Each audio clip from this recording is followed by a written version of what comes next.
My name is Curie Miller. I'm an associate professor of ethnomusicology, and it gives me great pleasure today to have Will Cheng visiting us to present a lecture. Will has recently joined the faculty at Dartmouth and is also a junior fellow in the Harvard Society of Fellows. So he'll be holding those appointments kind of jointly over the next couple of years before transitioning fully into just being a professor at Dartmouth. This is his recently published book, Sound Play, Video Games and the Musical Imagination, which I recommend to you highly, and I even wrote a blurb for the back. I've already embarrassed Will once by reading this blurb aloud in my class, but I'll just hit some of the key phrases in my blurb. Exceptional interdisciplinary range, virtuosic flair, technical rigor, and depth of interpretive insight. In the world of musicology, game studies is still quite a new area of inquiry, and Will has really been kind of blazing a trail for encouraging especially historical musicologists to take very seriously what's happening in these multimedia works. So I'm really thrilled to have him here today. Before I call you up, I'll just give a couple of thank yous. Thank you to the organizers of the Ethnomusicology Graduate Colloquium Series, Violet Kavicki and Bert McDaniel. Do you want to say anything about the next talk, or is it not till next semester? It's next semester, yeah. January 28th. Okay, so more word on that after the winter break. And thank you to the University Library and to Harriet Hennessy for generous funding to support the couple of lectures that we've had here on the theme of virtual performance. So please welcome Will Cheng.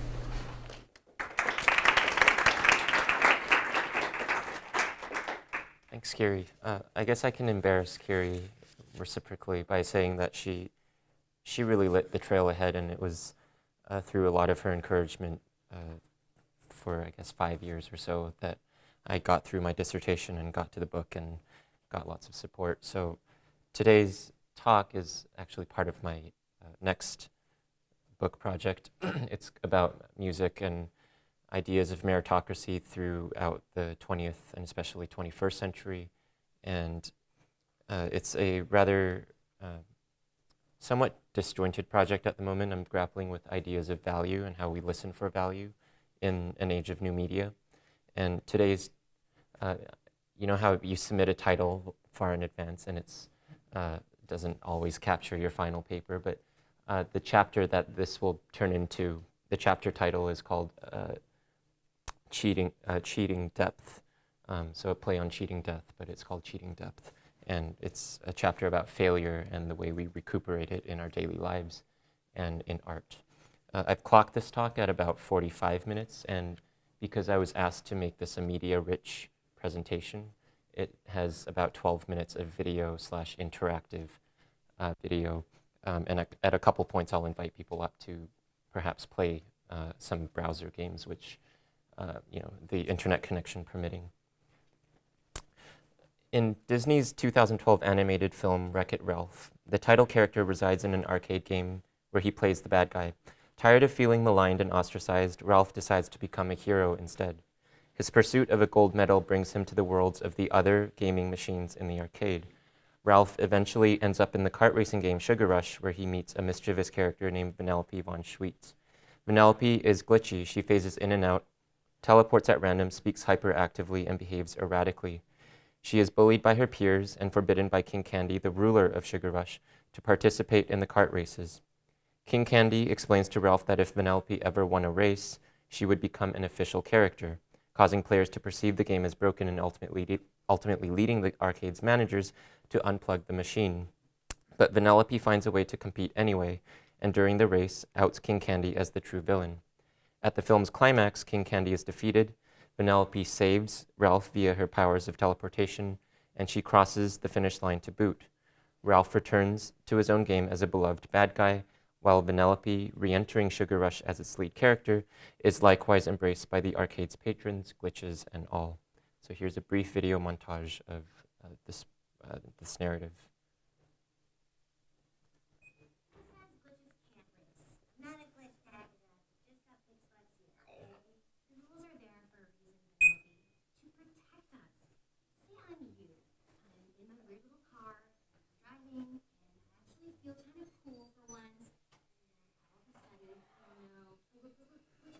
Glitching!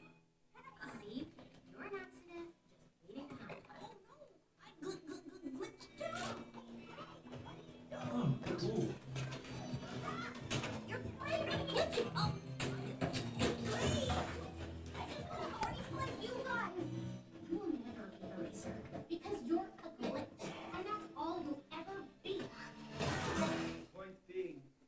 your help.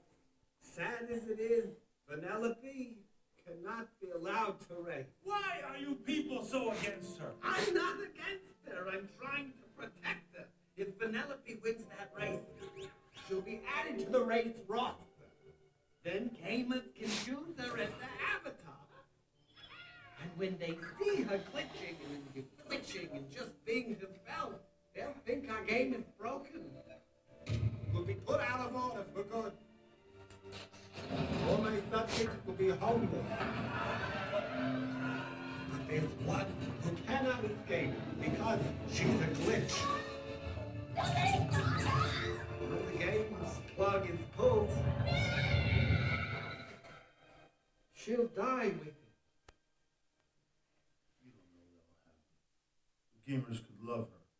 And if they I don't... gotta say, the best part of my day is when I get thrown off the roof. Because when the Nice Landers lift me up, I get a perfect view of Sugar Rush. And I can see Penelope racing. The kid's a natural. And the players love her, glitch and all. Just like I knew they would. Turns out I don't need a medal to tell me I'm a good guy. Because if that little kid likes me, how bad can I be?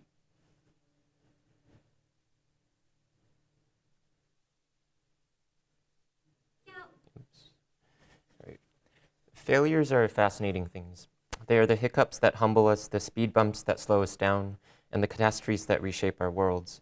Failures connote falling apart or fading away, whether it's the decay of matter, the spoilage of food, the obsolescence of technologies, the overturning of ideas, or the disabling of bodies.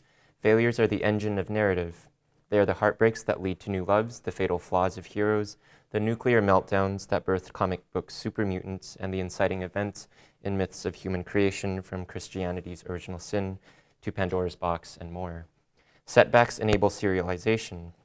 It's why Ash repeatedly loses the big tournaments in Pokemon, why the Glee students don't win regionals at the end of the first season, and why Rocky doesn't defeat Apollo until their rematch in Rocky 2. Some failures are forgettable, the events swept into ash heaps of victors' histories, or the traits weeded out by natural selection. Yet failure can also be epic and phenomenal, going viral, going for broke, going down in a blaze of glory. For all of our efforts to conceal or stave off personal failings, we frequently rationalize misfortunes as not only unavoidable, but also potentially beneficial in the long run. Consider the following clips from episodes of Frasier, How I Met Your Mother, and Parks and Recreation, and think about what they have in common. And again, this is more video than I ever show in most presentations, but this is such a nice screen. And I put my random sitcom trivia to use and recalled these videos. It was a late seating for a fabulous dinner. It was an exquisite meal, only with a lack of even one outstanding cognac on their carte de digestif. Yes, but think of it this way now. What's the one thing better than an exquisite meal? An exquisite meal with one little tiny flaw we can pick at all night. Quite right. To impossible standards. Now, kids, for most guys, this would have been the end of the date. But your Uncle Barney is not most guys. I can turn this around. Sometimes the most romantic moments can just creep up on you.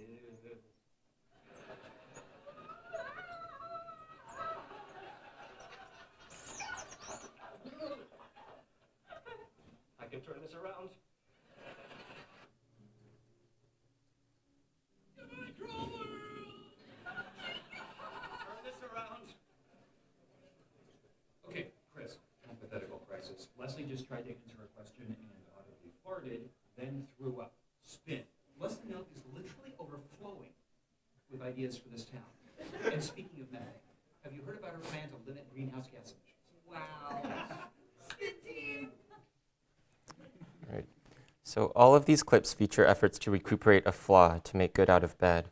According to motivational speakers, self-help books, and hang-in-their-cat posters, failures are the hidden blessings that challenge us to up our game, to hit continue or reset on life. We lionize the college dropouts who go on to do big things, savants with specialized talents, and other fetishized figures who boast an irresistible cocktail of flaws and fortes. Stories of failure crop up in commencement speeches delivered by society's Oprahs and Steve Jobs and J.K. Rowling's The Moguls who stress the need to fall so one can rise. And all of these are at Harvard commencement speeches, incidentally. As Barbara Ehrenreich tells us, cultures and cults of chronic optimism pressure people to flaunt failures as battle scars, to put positive spins on rock bottom via silver line mottos such as things can only get better from here, what doesn't kill you only makes you stronger, and when God closes a door, he opens a window. Seeing others fail may awaken feelings of sadism and satisfaction, or more kindly, a sense of compassion and nurturing. Ideally, we learn to embrace fallen or floundering loved ones not despite, but precisely for their errors, accepting them for better or for worse. Fallibility can be alluring. Various reality television shows spotlight the recuperation of people, establishments, and lifestyles. Extreme Makeover, Home Edition, Bar Rescue, Restaurant Impossible Intervention, Celebrity Rehab, Hoarders, to name just a few. The rehabilitation of failure also drives popular narratives of musical, artistic, literary, and technological innovation. Recent decades have given rise to the countercultural practices of glitch art and glitch music, which involve the use of erroneous and unconventional audiovisual materials, most notably the sights, sounds, and formats of technological malfunction. Glitch composition, as Elliot Bates describes it, is a meta-discursive practice. Rather than writing new music inspired by older recordings, it constructs new music inspired by the technological conditions and limitations in which those recordings emerged. For consumers and critics, an aesthetics of failure shores up challenges of distinguishing the authentically artful and adept from the lazily cheap and gimmicky. As Peter Krapp remarks, an important objection to casting the process of glitching or circuit bending in an aesthetic dimension is that it might seem as if to a layperson, static is just static, so that different kinds of glitches would be indistinguishable. Of course, such crises of valuation preceded glitch art. They underpinned anxieties toward atonal music, abstract paintings, modern poetry, and postmodern rhetoric. A popular defense of seemingly absurd, crude, juvenile, or obfuscatory art, I don't think I've ever said that word out loud before, is first that it's valuable and progressive because it is difficult to understand, and second, that if one doesn't appreciate this art, it's only because one lacks comprehension. Such logic can sound at once airtight and unfairly circular. Modern art has become a sanctuary for expressions of all persuasions, from the ugly and tedious to the inflammatory and the perverse. Anthony Julius uses the term aesthetic alibi to note how art is a privileged zone in which the otherwise unsayable may be said and the otherwise unpicturable may be pictured. Martin J. similarly writes, what would be libelous or offensive in everyday life is granted a special dispensation if it is understood to take place within the protective shield of an aesthetic frame. One of the distinguishing marks of liberal secularized Western societies is precisely our claim to recognize such a protective shield. We even invent new categories like performance art to permit behavior that without its protection would in all likelihood threaten the perpetrator with immediate incarceration in a mental institution, if not a jail. So here's Kerry Washington on Late Night with Seth Meyers with an example that humorously sums up the aesthetic alibi, and this was just a couple of weeks ago. Back in New York, you're up there in the Bronx, and I heard when you were young you used to act out Whoopi Goldberg's one-woman show. I did. Which is a kind of racy show. It was a one-woman show that she did on Broadway, and we had it recorded, and I memorized it from beginning to end. And I don't even think I was in the double digits at the time. I was like maybe 9. Yeah. And my mom used to let me swear because it was for art. So I would walk. Wow. So I would walk around like throwing F-bombs in the house, but it was for art. It was Broadway. Yes. A filthy one-woman show by a 9-year-old. Yeah. And it's gross when she drops the F-bombs. She But does it all. it has good meaning. It's for art. Makes you feel good at the end. And it was for art. Our neighbor Art. Art loved it. He listened all the time. Art he couldn't believe that he got his own show. Popcorn. Later they found out Art maybe had some issues. Yeah. The concept of the aesthetic alibi can extend beyond the domain of curse words and socio-political commentary to the ways in which suppositions of value, depth, and even truth abide in claims to artistic creativity. In societies where we're so interested in recuperating failure, it's no wonder that faulty expressions take reliable cover behind attractive and convenient justifications. Aesthetics of failure confound the traditional metrics and rubrics of merit. Art of this nature can set off power plays between creator and consumer, giving rise to exchanges rooted in deception, suspicion, pretension, uncertainty, and swirls of agonistic affect. Creators worry about being taken seriously and finding a unique voice amid the noise. Consumers might be wary of buying into their art, of being scammed, of being outed as dupes. My paper today explores the alibis of failure in aesthetic domains, specifically in video games, an interactive medium that attaches dynamic stakes to virtual wins and losses. Investigations into the gimmicky strategies of glitchy aesthetics open the door to debates about intent, literacy, virtuosity, labor, effort, and value. I unpack difficulty as a tricky category closely related to failure, and to this end I turn to the video game Rayman Legends, which uses visual glitches accompanied by chiptune-style soundtracks to amuse, confuse, and thwart the player. The auto-scrolling music levels in Rayman Legends are dense obstacle courses that require precise timing and choreographies. The big questions concern how our agencies shift, fracture, and perhaps fail when we confront failures dressed up in art, and how these upheavals in aesthetic value and self-assurance inform our dealings with art, games, and the everyday world. In the 13th century, the Italian painter Giotto reportedly played a prank on his teacher. According to biographer Giorgio Vasari, it is said that Giotto, while working in his boyhood under Cimabue, once painted a fly on the nose of a figure that Cimabue himself had made, so true to nature that his master, returning to continue the work, set himself more than once to drive it away with his hand, thinking that it was real before he perceived his mistake. Fast forward to the 21st century and the horror video game Eternal Darkness: Sanity's Requiem, which on occasion unnerves the player with the illusion of bugs crawling across the television screen. And you can see it circled, it's hard to make out. It's easier to see when it's in motion. With these bugs, old and new, manually and digitally wrought, we're dealing with tricks that can arouse both agitation and admiration. Both Giotto's fly and Eternal Darkness's insects literally fake depth, 2D images giving the impression of a 3D superimposed object. These bugs appear as foreign things, impurities on the canvas and screen. Their ability to fool us calls to mind the comparable ease with which creative depth may be faked by the rationalization and recuperation of art that claims an aesthetics of contamination, glitch, and failure. With rising currencies in such modernist ideals, it is easy to feign profundity. Contemporary definitions and models of art have become increasingly diffuse and debatable. Under the aegis of art and freedom of speech, even or especially manifestations of failure make the grade, passing for, well, passing. But while the aestheticization of failure points up how easy it can be to fake depth, failure in general is shot through with considerations of difficulty. It's emotionally difficult to watch a friend fail. It's manually difficult to fix a broken appliance. A child who fails to behave gets called out for being difficult.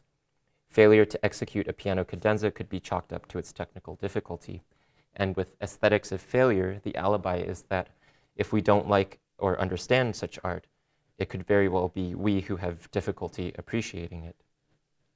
When we seek a satisfying and challenging video game experience, we expect it to be difficult but fair, free of glitchy hindrances, game-crashing bugs, unwieldy controls, insurmountable obstacles, or huge difficulty spikes.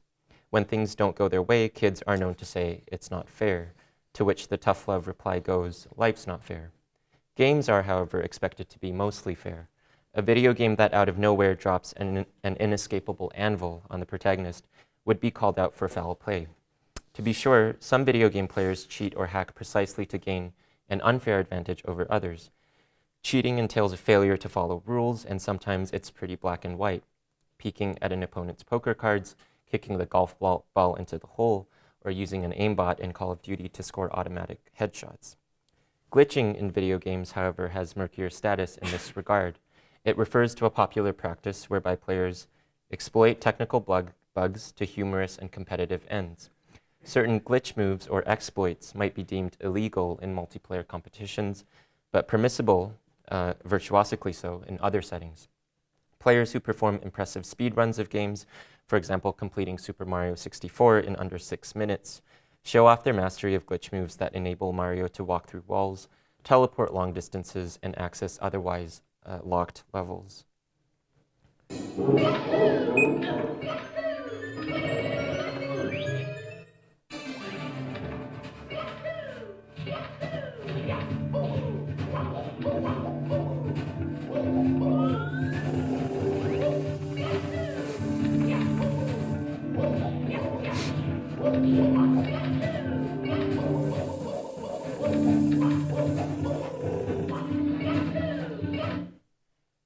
So that was Super Mario 64.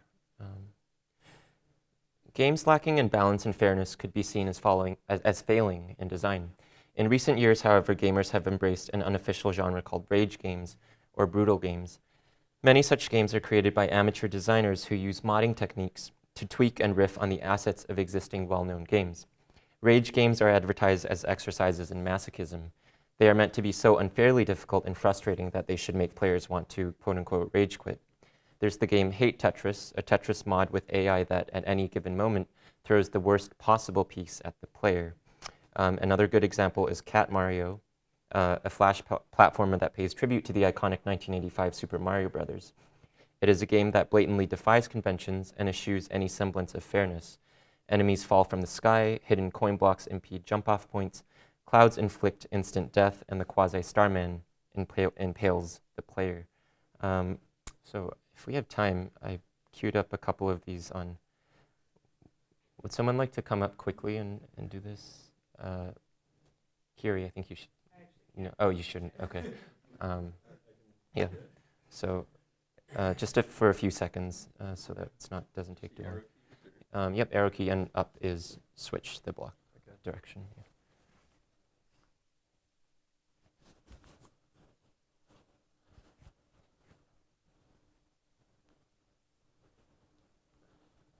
So I don't think it falls automatically anyway. You can control the, oops. If he had gotten to the end, you would have seen that they give a bad block anyway, I think. Yeah, I mean, you get. Cool, you can actually, if you want to stay up here, you can do the next game too. All right, so you get the idea of Hate Tetris, but this one.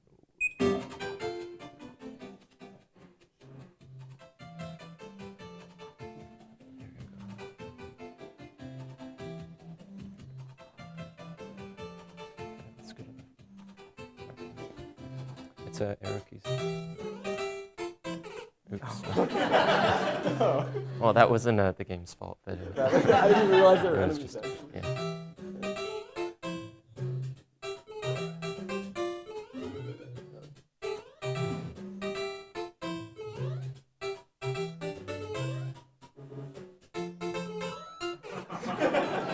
All right, thanks. Yeah. All right.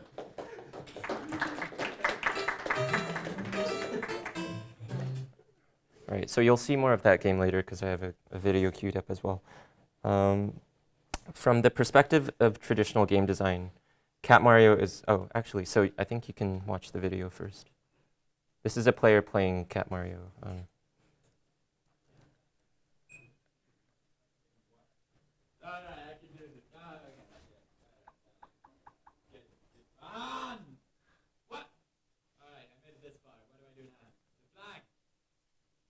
Disappear!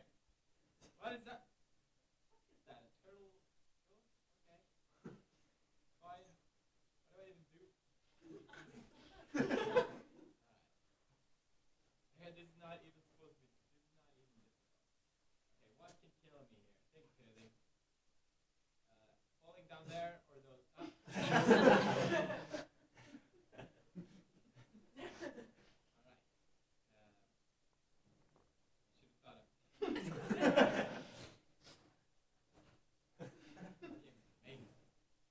Cat Mario gets all the pussy. Hey, Cloud. Fuck you, Cloud. Fuck you. Cat Mario gets all the ladies. Cat Mario, don't do this to me, Cat Mario. I'm done. All right. So you get the idea. From the perspective of traditional game design, Cat Mario is an utter failure as it neglects and misuses the accepted grammars and choreographies of gameplay. Yet by perverting conventions, these quirks and glitches cleverly expose the ludic expectations, rules, and logics that gamers otherwise take for granted. Cat Mario knocks us out of our grooves and away from our comfort zones. Cat Mario compels us to throw out what we know, think outside the box, expect the unexpected, attempt counterintuitive moves, and dance away from the straight and narrow path. Failing in Cat Mario can be funny, and with running commentary from a stupefied player, it can be downright hilarious. Much of our entertainment culture perpetuates and capitalizes on the humor of failure via sitcom outtakes, America's Funniest Home Videos, Jackass, Wipeout, epic fail blogs, and gifs of people and animal doing silly, painful things. Consumers today satirically append fail or gate to myriad objects, events, and ideas to signal major blunders and scandals. Brutal games boast obvious design failings that cause players to fail again and again. They also remind us, however, to laugh and laugh at ourselves in the process to find wit and comedic value in glitches, goof-ups, and weird syntax. Alibis, humor, and power grabs are all in play when it comes to epic fails in popular culture. Similar elements resonate through the austere halls of academia, namely the perceived failures in critical writing. Scholarly prose sometimes gets called out for its opacity and wordiness. Between 1995 and 1998, the journal Philosophy and Literature ran an annual bad writing contest, celebrating the most stylistically lamentable passages found in scholarly books and articles. Defenders of jargon often argue that complicated ideas require complicated vocabularies and syntax. Complex slides into convoluted, and convoluted becomes a euphemism for bad. As with inscrutable modern art, there's a golden excuse. The scholarly writing is good and deep because it's difficult, and if it fails to communicate, it's only because the reader lacks the smarts to understand it. So here's Richard Dawkins's take. No doubt there exists thoughts so profound that most of us will not understand the language in which they are expressed. And no doubt there is also language designed to be unintelligible in order to conceal an absence of honest thought. But how are we to tell the difference? Unwieldy rhetoric takes refuge in its impenetrability, a stance that protects it from infiltration or decryption. Such writing appears glitchy, replete with error, excess, and detritus, a string of jumbled code that's hard to decode or debug. A humorous skewering of dense critical theory comes in the form of a computer program called the postmodernism essay generator, which for each unique visitor cranks out randomized text that parodies postmodernist writing. This essay generator offers a sly critique of postmodernism's rhetorical gimmicks, the semantic grooves and conceptual formulas on which proponents of such writing rely. The generator also insinuates that it might be easy to write in and get away with a difficult writing style. Perhaps, in other words, it's more difficult to be clear, succinct, easygoing. So here's a random essay I generated from visiting the website. I could actually, might be more fun to just generate one right now. If I can get this to work. Okay, so this is completely random and unique to us right now. Gibson and post-constructivist capitalist theory, if one examines sub-capitalist cultural theory. And you can read the rest if you like, but it's completely random. It's generated by algorithms and stock vocabularies. So you get the idea. This is the one I generated. So these days, gamers toss around the term old school difficulty to describe how video games in earlier decades used to be egregiously unforgiving in their level of challenge, by way of limited lives, expensive continues on arcade machines, lack of save options, restrictive controls, and bullet hell scenarios. Older players today can recall a time when beating certain games was a Herculean feat. Old school difficulty is among the core conceits of the mind-bending 8-bit levels in the game Rayman Legends, a 2D platformer released by Ubisoft in 2013. Over 5 main worlds, the player braves a gauntlet of forests, dungeons, quicksand, underwater mansions, and volcanoes. Awaiting the player at the end of each world is a special music level, which features a pre-composed musical track that intricately lines up with the player's requisite ludic actions. Downbeats, percussive hits, melodic contours, and riffs correspond to the rhythms and trajectories of how Rayman must run, jump, bounce, swim, and bash his way across perilous terrain. A successful playthrough of a music level yields a performance akin to an animated short with extensive Mickey Mousing. Musical elements in these levels are highlighted by musicianly enemies who appear to be playing along to the soundtrack. trumpet-tooting skeletons, singing monsters, broomstick-flying zombie grannies, rocking out on guitars, and more, and you'll see these soon.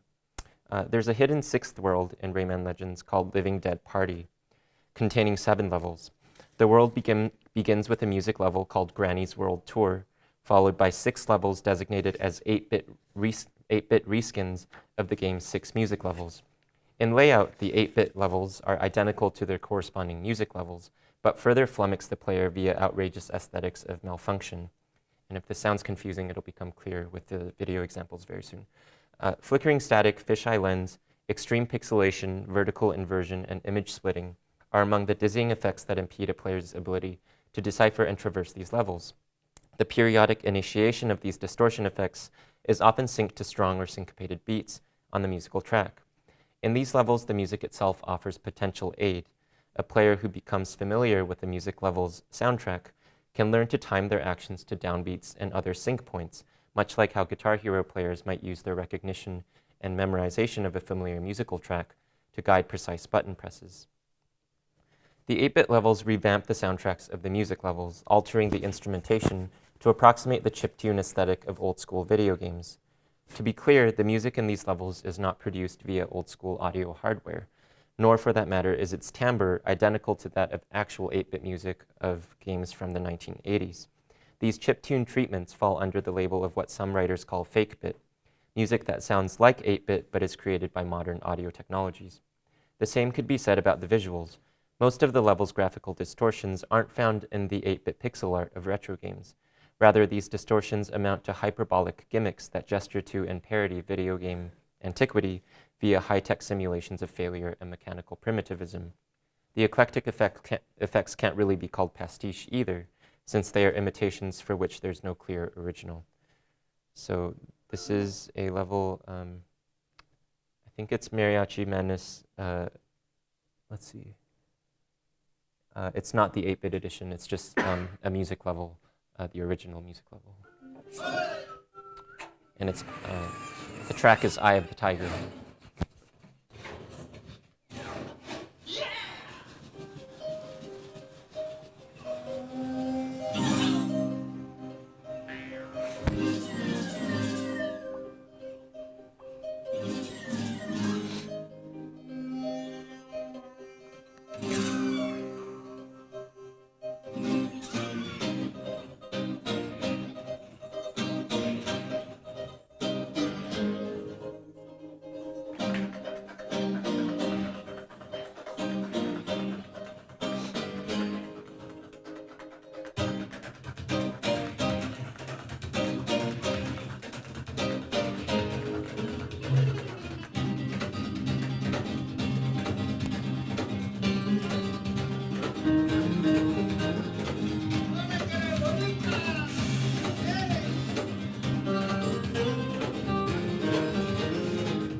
The music levels in 8-bit variants do not contain random elements or enemy AI. Virtually all paths, obstacles, foes, and collectibles in these stages are predetermined in placement and movement. This means that each of the levels accommodates a highly limited permutation of successful input. A walking wall of fire keeps Rayman running at a constant speed throughout the stage. All in all, the preset nature and tempo of the stages leave players little room to deviate from a specific, virtually singular choreography. If one were to watch 100 different players' YouTube videos of a particular music level, they would appear almost wholly identical, assuming they're successful. With the 8-bit graphical stunts, the visual impediments can be so severe that, as players declare, sometimes the most reliable way to complete these levels is by replaying the original music levels multiple times in order to rehearse and all but memorize the requisite input. Indeed, players should be able to execute perfect blindfolded runs of the music levels and the corresponding 8-bit levels, provided they memorize the exact sequence and timing of button presses in relation to the music. These choreographies raise the question of how much agency and choice players truly possess. They also expose the mechanisms and potentially mechanical dimensions of ludic virtuosity, blurring the lines between rehearsed versus improvised approaches to gameplay. The choreographies in these Rayman levels are groovy in many senses of the word. They are interesting and cool. They purport to be retro, with the catchword groovy of the 70s, and they funnel players' avatars and actions into a groove, a tried and true route. In Rayman Legends, the 8-bit levels have been the subject of polarized fan reception and acute debate. For starters, many players complain that the aesthetics of these levels is not 8-bit, and that furthermore, their designation as such smears the reputation of authentic 8-bit games they so fondly recall from their youth. So people say things like, don't call it 8-bit if it's not actually 8-bit. That's fucking insulting to what I consider a fantastic era in gaming. It sounds like it's trying to replicate 8-bit music, but doesn't sound like it was truly built for an 8-bit console. I don't remember my TV going in and out like that while playing 8-bit, and sometimes going black and white and getting all blurry. They should call them your TV is broken levels, not 8-bit levels. And you still haven't seen an example of 8-bit, but that's coming right up. Plus, the shit isn't even close to 8-bit, and so on. And the last one is, I usually crave a challenge, but you might as well just play the game while your friend swings his hand in front of your face the whole time, because that's what it feels like. So quibbles over labels aside, more vehement objections, even more vehement objections, come from players lamenting the lazy design of the levels and how they cause adverse physiological symptoms, and lazy is in air quotes. Looks like the developers let their kids play around with crappy Photoshop filters. I'm loving the game so far, but not loving these. Seems like lazy development could have done something much more fitting to the environment. Seriously, what were Ubisoft thinking with this level, Orchestral Chaos, which I'll show soon? The constant flickering and fuzziness gave me a crazy headache. Whoever created this level should be punished by forcing to replay it all the time. So the 8-bit edition of Orchestral Chaos is one of the game's most maligned levels. For spectators, watching someone else's playthrough or recording of the level, which you'll do soon, can be unpleasant enough. For active players, it's even worse, as they must focus deeply on the screen while trying to complete the level, resulting in greater eye strain. Blinking at the wrong moment can lead to missteps. Not blinking enough might induce dry eyes, headaches, or worse. Given the high difficulty of the level, a player may well have to reattempt it many times, adding insult to injury. So here's Orchestral Chaos 8-bit edition.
So maybe that didn't seem that bad to some of you, but imagine doing that, focusing even more intently on the screen and doing it 30 or 40 or 50 times in a row, and you can get an idea of why some people are so pissed off at it.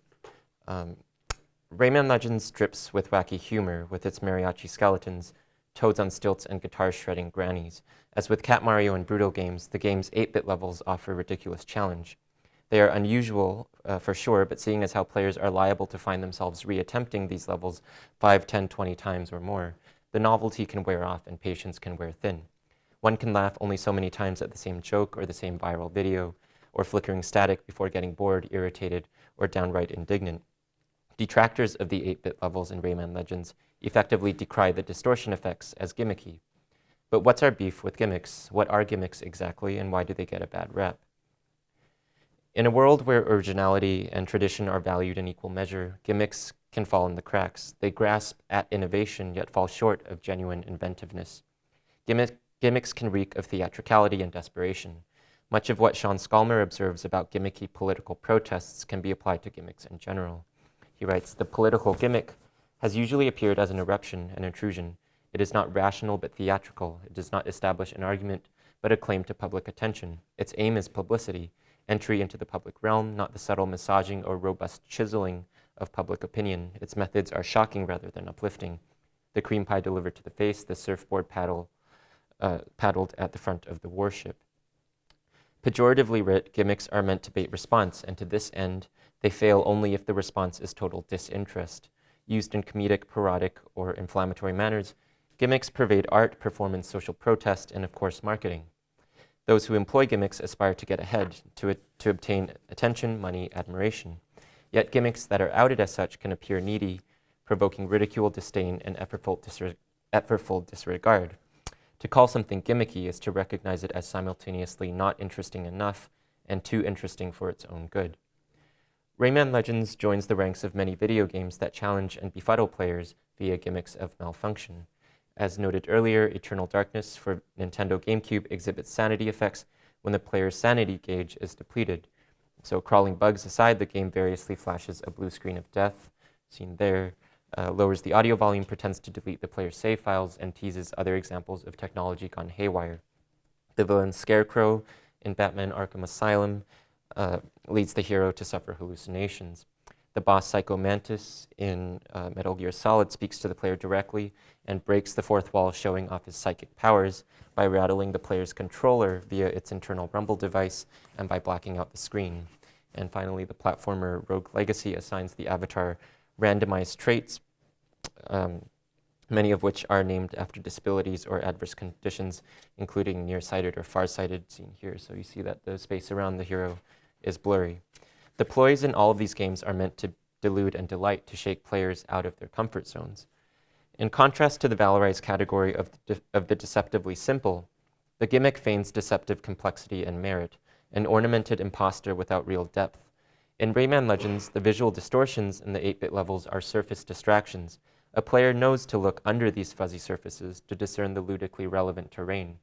One player complained about how the 8-bit levels pose a form of fake difficulty in the way they make the secret world, Living Dead Party, the same levels except with 8-bit filters and shitty effects that make you play the same unchanged levels except blind. Players take issue not just with the frustrating and disabling nature of the distortion effects, but also with how easily these effects make the levels difficult. Since visual filters are commonplace in Instagram, Photoshop, and other modern apps, the 8-bit levels can seem to lack professional labor and innovation.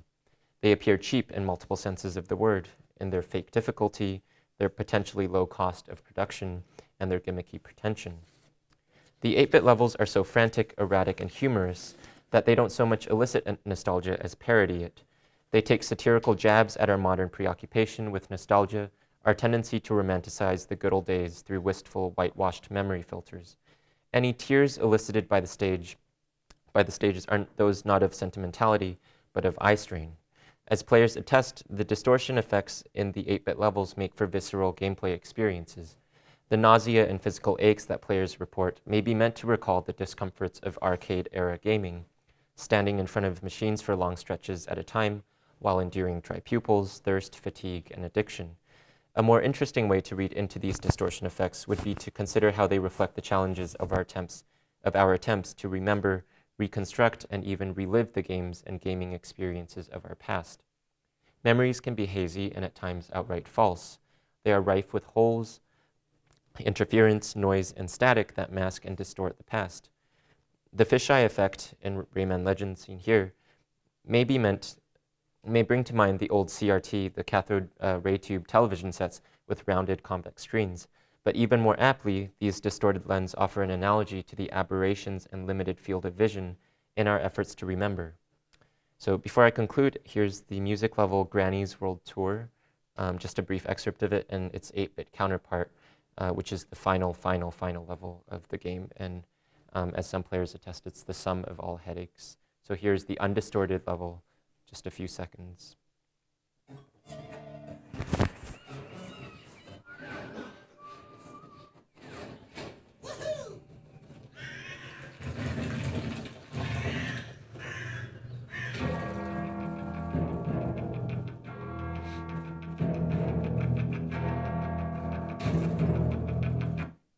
Right, and here is the 8-bit edition of that level in its entirety.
Many technologies today quietly work to rectify our errors in spelling, steering, singing, or shooting. These assistive devices nudge us into lexical, aesthetic, and navigational grooves, offering shortcuts to the right answers. The autocomplete functions of search engines take this further, maneuvering us into asking the right questions, shaping our inquiries and trains of thought based on trends and collective tendencies. I thought the "what does the fox say" is especially interesting, or "what is ISIS," I guess. And that's today. That was from yesterday, so it's timely. We routinely utilize, yet sometimes malign or turn off these ubiquitous guides, rejecting them as crutches or interferences, as cheap or cheating. They keep us away from failure, but remind us in the process how prone to failure we really are. Players who long for old-school challenges in video games have appetites for failure. They are fans of hard ludic labors and the commensurate gratification.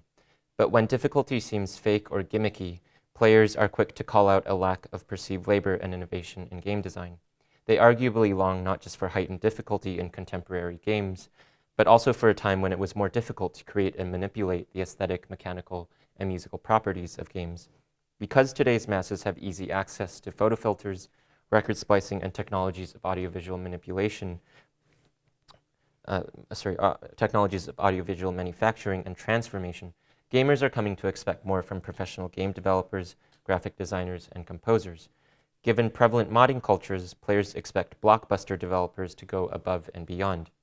Even if an effect or filter were actually the product of professional, painstaking labor and only appeared simple, the mere suspicion that labor may be lacking is enough to breed consumer dissatisfaction.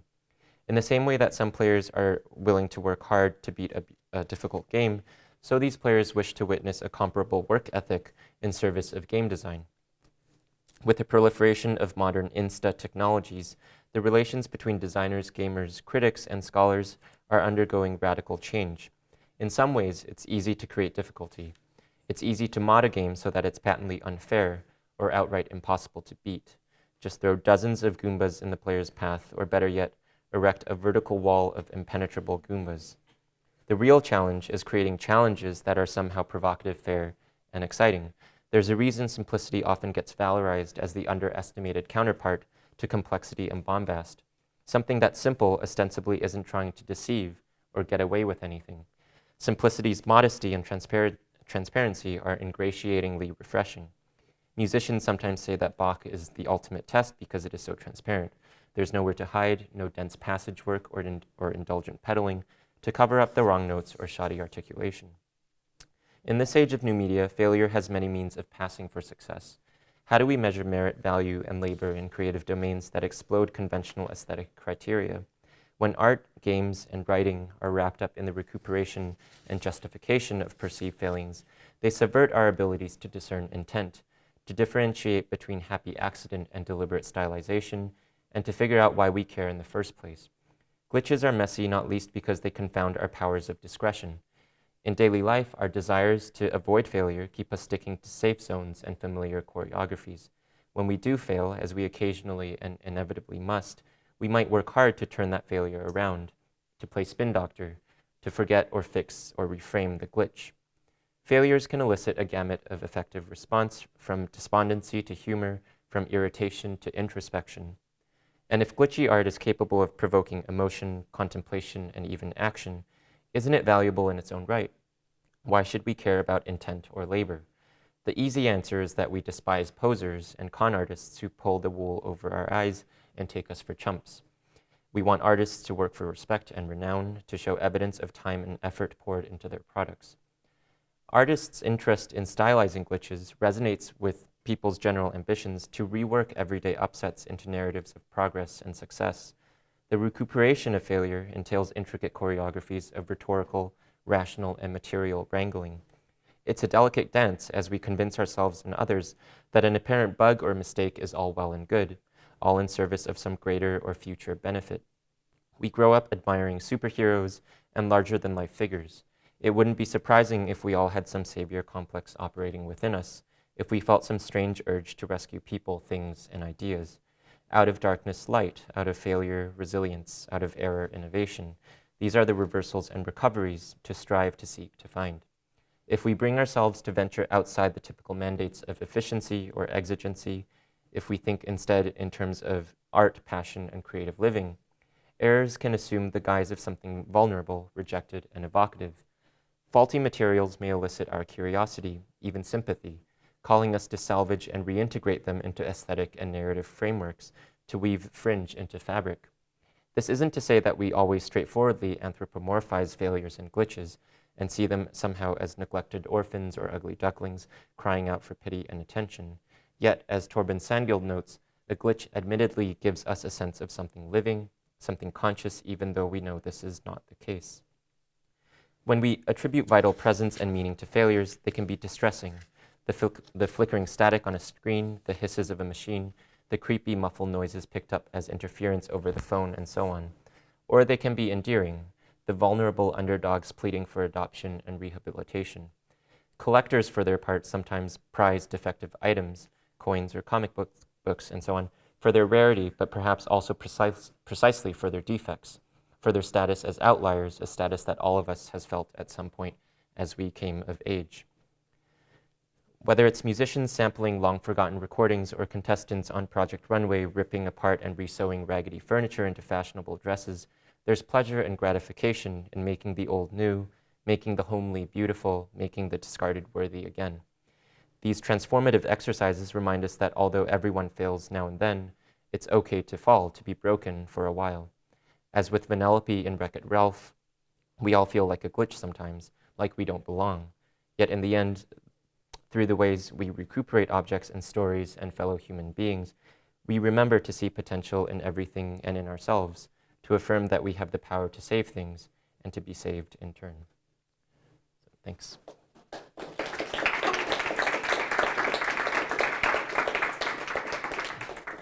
So we have time for questions or anything? Yep. I was just wondering, the last game mod that you showed, who made it and what sort of context does it live in, or where does it, who sees it? Who sees it? Yeah, who made it and Yep. where does it live and who sees it there? So the developer and publisher is Ubisoft Montreal, and the players has a pretty large player install base I guess. So it's mostly video game players, players who skew towards platformers, and it's available on Steam and other platforms. So that's the demographic.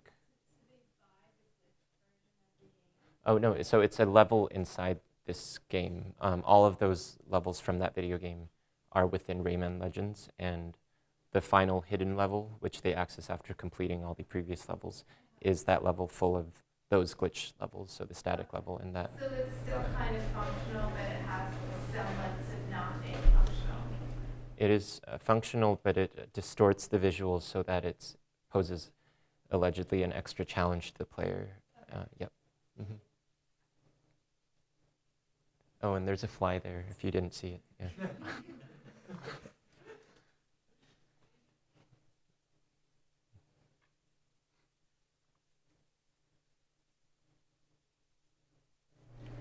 Well, what do you think, what would it mean to recuperate the glitch in that last level of Rayman Legends?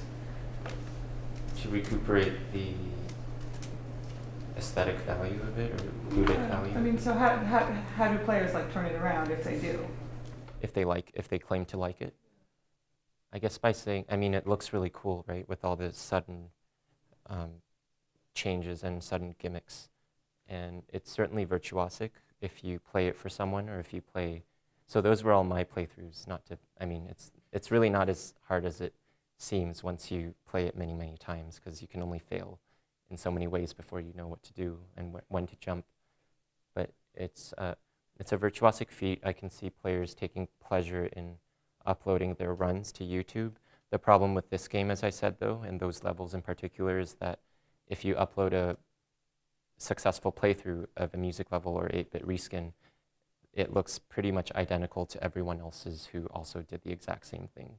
So there's no way to finish the level any faster than anyone else, to collect any more than the maximum number of collectible, those twinkling gold and blue items. And so that's a potential conflict in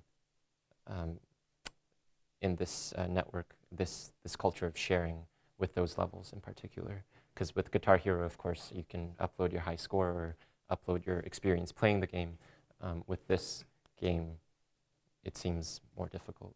So the recuperation, I think, is problematic in that sense. Have you encountered glitches, or are there notable examples of ones that have actually created a more profound depth to the game, or like actually contributed to the ludic elements in a meaningful way? In this game? No, just, I mean, I think, are there notable examples of that occurring across the medium, I suppose, rather than being sort of gimmicky, being perceived as errors? So glitches that are recuperated by players in service of gameplay somehow? Yeah, so there's the famous, I talked briefly about it, there's the, not famous, but it's a practice called glitching. And it's, so in, say, Smash Brothers Melee, there's, and there are many practices that fall between glitching versus exploits versus was it intended by designers or was it not? And you know, there's a move in Smash Brothers where you jump up really fast. I mean, you jump up and you immediately dodge or slide along the ground, and it's called wave dashing. And it's what all the professional players use, and it's legal in tournament play, but it is not something that the average player knows how to do. And the reason that it's considered a glitch is that it exploits a, I think it's a missing frame is the technical term, where in that window you get to do two motions basically at the same time. And what you do is you are able to move really far without actually running. You're basically not even running if you're a professional player, you're just jumping and dodging, but you look like you're basically transposing your character along a horizontal axis. There's the practice snaking in Mario Kart, certain Mario Karts, where you basically power dash even when you're going, or power turn even when you're going in a straight line. But a lot of these glitch moves are, the interesting thing is that they are deemed either legal or illegal by certain tournaments, and tournaments vary. Some tournaments allow certain moves and some don't. The point though is that many of them are at very high competitive levels, so they're seen as a badge of honor, sort of, if you're able to recuperate that glitch and incorporate it into your repertoire in the first place. Yeah, those are just a couple examples. Yep. Yep. I'm curious. It seems like the kind of, I don't know, the effects and the pleasure of these glitches rests on assumptions that the technology will kind of work. I don't know. And I'm wondering if, like in contexts where people are actually very used to technology not working, like where there are actually power outages every day or corrupted files and things like that and interruptions, if these games, I don't know, I'm just wondering if you've thought about how they might kind of work in those contexts or not. How glitches work in or technologies not. that don't. I guess I'm wondering maybe just it's sort of like who is playing these games and like where are they popular and are they kind of resting on this sort of sense that technology will kind of But the default is functionality. Right, Yeah. versus non-functionality, which it is in some parts of the world. So gamers certainly have, if I can generalize or stereotype, gamer culture tends to have this air of entitlement that they want the game that they want the game ending that they want, and if they don't, like with Mass Effect 3, they write letters to the developer and tell them to change the ending. But gamers certainly want their games to work, because when games fail, it can be catastrophic. You know, it can delete your character, it can delete your save files, it can make you feel like you've lost 1,000 hours of your life. Like if your World of Warcraft account was hacked or something, or was suddenly disappeared from the servers, people get really riled up about it. And so developers go to great lengths to debug and perfect their games, and they go through extensive betas, especially with online competitive games, to make sure that classes are balanced, that servers are stable. So I think with video games, glitches are definitely seen as the non-norm, and if they arise, the game gets bad reviews. They get bad reviews from players and from journalists and critics, and that's bad for the developer and the developer's reputation in the long run. So there's an extensive testing process for the blockbuster games, and the expectation is functionality. That's why when they don't work, it's interesting. I think Francesca was asking a question about more basic technological infrastructure. So, I mean, for instance, do people only fetishize glitchy games or glitch aesthetics if they can rely on a steady power supply or a good internet connection, right? And I mean, it's an interesting question to me because I was thinking about parallels in popular music production, and you do see a kind of lo-fi aesthetic coming out of parts of the world where there are, for instance, frequent power interruptions, and then being kind of picked up and fetishized in global pop music circulation under headings like global ghetto tech and that kind of thing. So, I mean, it's I don't know, do you know anything about that, about the kind of different possible reception context for these types of glitchy games in different parts of the world? Oh, okay. So not pop music. I don't accept that YouTube videos feature containing replays or captured footage from games with low res. So if you played it on 640 by 480 or something, and you uploaded it to YouTube and that was the max res, tend not to be liked very much and tend to get thumbs downs or things like that from commenters, just because it looks low res. So there's no fetishization of lo-fi or low res going on there. People who want to search for game footage tend to go for the HD, and YouTube marks that with lists as well. They go for the highest resolution, most virtuosic gameplay. They don't go looking deliberately for footage that was reproduced on, an old laptop or from a part of the world where there's a lack of access to modern technologies. And so, so that's an interesting thing that people don't, I mean, if they did want to fetishize the lo-fi, they would probably take samples from it and recuperate it into some kind of glitch video production rather than deliberately looking for Rayman Legends played at a very, very low resolution. Yeah. So there was another one before. Yeah, that was me. I'm like revising my question now, but I wonder like if you can think of any games that like really stand as a like the AAA game say that offers a lot of reward, like a reward for player input that then like a glitch appeared that kind of subverted that reward itself, like maybe the Destiny loot cave or something like that, where like a community sort of formed around the glitch. Can you repeat the first part of your question, please? Where there's a glitch in a AAA game? Yeah, exactly. Like where the developers spend a lot of time trying to iron out all the kinks, and then one thing shows up, and a lot of people kind of gravitate towards that. I guess the Destiny loot cave was what I was kind of pulling from for that. So people congregate around that glitch and valorize it in some sense? Yeah, and like I don't know, Destiny didn't really seem to have much of a community like building thing before that particular glitch emerged, and then Bungie passed it on. Okay. And I was wondering if you could think of any other examples like that. I'm not familiar with the Destiny example, but there are, I mean, with the very first Pokemon Red and Blue from long ago, people loved that game. It was huge. So they inevitably found glitches that were posted online, and people went to try it out. There was an extra Pokemon in Pokemon Red and Blue called Missing Number, and it was just a glitch, basically, of, it was a glitchy appearing thing that you could find by doing a very intricate series of actions,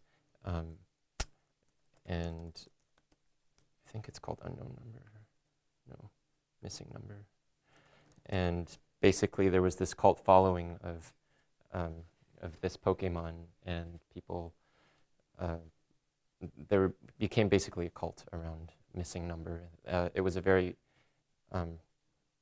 obviously a glitch. It looks like a glitch, but people loved it. So I think there are lots of games that inevitably, when they have glitches, obtain kind of a following just because people are fascinated when things go wrong with otherwise very polished products.